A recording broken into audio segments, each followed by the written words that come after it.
乡亲啊，继续来看这个上新的意外现场。这是伫个桃园的路竹，伫个下晡的1点外，有一台游览车导火烧起来。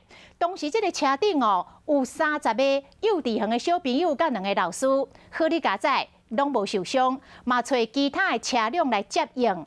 这件意外是发生伫个国道1号南坎交流道新南路一段往桃园的方向。这台游览车驶到这个所在。道边后壁车链常常碰链导火烧起来，上尾也是停伫个路边。这个消防队员出动得要20个人协助拍火，伫个15分钟内把火拍花，好哩加载有惊无险。